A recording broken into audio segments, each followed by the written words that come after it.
Hello everyone and welcome back to another book review. Today I am going to be reviewing Haikyu Volume 4. So this is the volleyball sports manga. I say the volleyball sports manga. It is a pretty big one. So this follows the adventures of a boy named Hinata who really wants to be a volleyball star. However, he's on the shorter side and height is considered pretty important to volleyball. He gets his inspiration from a shorter player who he saw on TV as a young boy and now he wants to follow in his footsteps. He is now on his high school volleyball team and he's trying to make it big and do his best and play. So this book is the practice game from the high school that Hinata plays on versus one of their rivals, Nekoma, Nekoma, the Cats is what they're called. So that's their team. So let's call them the Cats. So that's these guys up front. This is the rival team and you can see they're all doing these like cat things, the little claws. This is their first time. Not their first time. So they have had a practice game, but in Volume 3, which I would recommend reading Volume 3 with Volume 4 at the same time. I think they flow really nicely together. Volume 3 was about getting some additional players on the team who had since left or been suspended for bad behavior. So getting them on the team and learning how to work well together, and they know that this game is coming up. So this whole volume is more or less this practice game.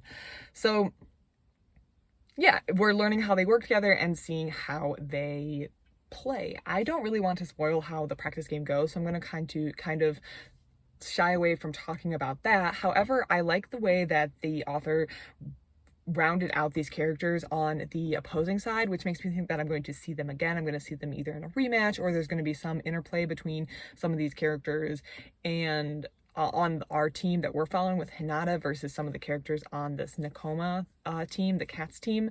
And I think that their setter, he's the starting setter. I forget his name. This individual is the starting setter. I think he's a really good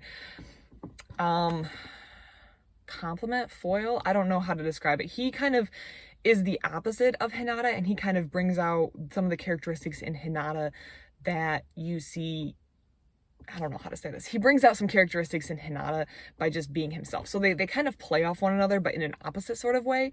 And I think that these two paired up together would be really, I think they pair well together, but not in like the way that Hinata pairs well with some people on his team. This individual doesn't really have the passion for volleyball that Hinata does. He's just doing it and he's doing fine. And I feel like that really shows how passionate Hinata is about volleyball and how determined he is to do his absolute best. So I feel like they play against each other very interestingly in this book, and I think a lot of these characters are kind of set up to be almost foils to the people in Volume 3, Volumes 1, so the ones that we've been following on our team, for lack of a better term.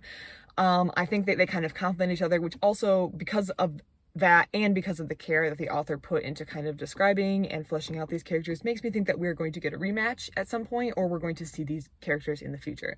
And I really do appreciate the fact that the author put the time to build out the characters on the other team. I feel like this volume could have been very boring just listening or watching a replay of a volleyball game if the other characters on the other team hadn't been fleshed out and if there wasn't that interplay. I feel like if they were just nameless people on the other side, then it wouldn't have been as interesting. And I think that this volume did really well because the author took the time to make them not just plain regular individuals. I would say plain regular, just nameless individuals who are, okay, those are the volleyball people and we'll just give them some names and have them do some stuff, but making them actual characters really kind of fleshed out this whole volume. So I wound up giving this a 4-star. I really enjoyed this, and again, Volume 3 and 4 read well together, so 4 is kind of like a natural ending point for this, I don't want to say arc, but this little bubble inset of the story. So volumes 1 and 2 go well together, volumes 3 and 4 go well together. So now I'm going to have to find volumes 5 and 6 because I'm interested in continuing the series and knowing what happens. If you are interested in sports manga or anything that I've said sounds interesting to you, I'd recommend checking out Haikyu. I've been really enjoying this series. I have been loving it, and yeah, I think you might too. On that, everyone, I hope you have a great rest of your day. Thank you for watching.